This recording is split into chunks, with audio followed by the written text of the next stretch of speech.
CoolKicks wasn't just another sneaker store, it was a cultural hub. Founded in Los Angeles by Adil Shams, along with Burkett BK, Abraham and Davon Mook artists, the brand quickly became a hotspot for sneakerheads and celebrities alike. Shams marketed the store as more than just retail, though. It was a social space where hype culture lived and breathed. Customers weren't just buying shoes, they were buying access to a lifestyle. Videos of people cashing out on rare Jordans or walking out with exclusive Yeezys racked up millions of views online. This approach allowed CoolKicks to dominate YouTube and social platforms, turning resale transactions into viral moments. In an industry often defined by secrecy and exclusivity, Shams leaned into visibility and transparency, showcasing almost every deal. Over time, CoolKicks built a reputation for energy, entertainment, and hype, positioning itself at the center of the LA sneaker culture. But by the early 2020s, the store had a global following, and Adil Shams himself became a recognizable face. Many people know him as Champagne Pocky on IG. But people didn't just tune in for sneakers now. They also tuned in for the personalities behind the counter like Rami, Brianna, all those other guys in there. CoolKicks was proof that a resale shop could become a brand on its own. But as the business grew, so did the scrutiny. Sneaker culture is passionate, and whenever money, hype, and exclusivity collide, controversy usually follows. And soon, Shams would find himself at the center of one of the biggest sneaker scandals in recent memory. On October 2nd, 2025, everything changed for CoolKicks. While hosting a live stream sale on the platform Whatnot, Shams and his team were suddenly interrupted by Los Angeles police. Viewers at home watching confusion as the feed abruptly cut, leaving behind more questions than answers. It was later revealed that the LAPD's Bunko Forgery Division, a unit specializing in fraud and counterfeit investigations, had raided the CoolKicks warehouse. Shams was taken into custody on charges of felony fraud and receiving stolen property valued at more than $950. The spectacle wasn't just dramatic, it was symbolic. A brand built on hype and visibility was now seeing its downfall play out live in front of thousands of fans. The image of one of sneaker culture's most recognizable figures being handcuffed spread instantly across social media. Shams was booked later that evening and released around midnight on his own recognizance.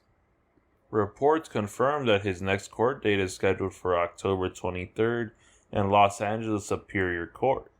For many, that wasn't just a headline, it was a turning point. If CoolKicks, one of the most high-profile sneaker resellers in the world, could be taken down like this, what does that say about the entire resale industry? The raid highlighted a shadowy underbelly of sneaker culture that often gets unspoken of.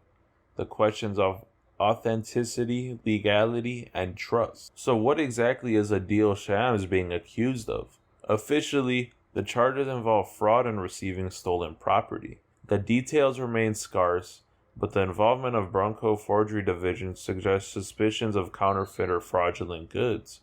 Online, sneakerheads quickly resurfaced long-standing complaints about CoolKicks' authenticity. Some users claimed they had received questionable pairs in the past.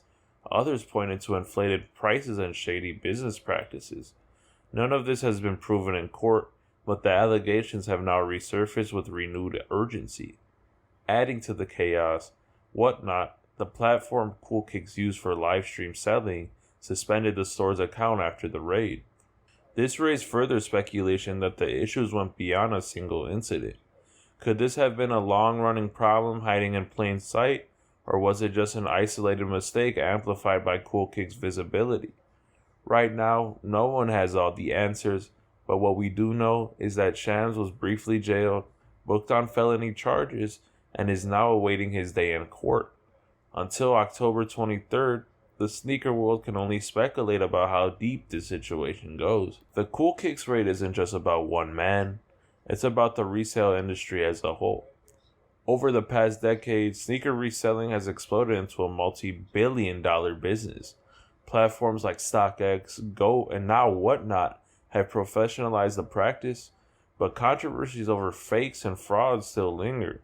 CoolKicks positions itself as a people store, mixing entertainment with resale. That's why this scandal hits so hard. It strikes at the heart of trust between buyers and sellers. If one of the most visible, celebrated resellers is now accused of fraud, it raises doubts about the entire system. Will consumers become more cautious? You should be cautious with your fucking shoes. Don't get reps, man. People out here getting reps, like, quick tangent. If you weren't reps, not gonna lie, I can't fuck with you, man. But I feel like also Whatnot try to get away with this. They need to apply stricter rules. Like, why weren't they on this before? Or were they? Will this blow over just like another scandal in a hype-driven industry? I don't think so, man. I think they're gonna attack CoolKicks hard. And I think they deserve it, man. They're just known for lowballing resellers and disrespecting them, so yeah, man, I don't know. The CoolKick situation forces sneakerheads to confront uncomfortable truths about money, authenticity, and influence. Regardless of how Adil Sham's case plays out, the culture has already shifted.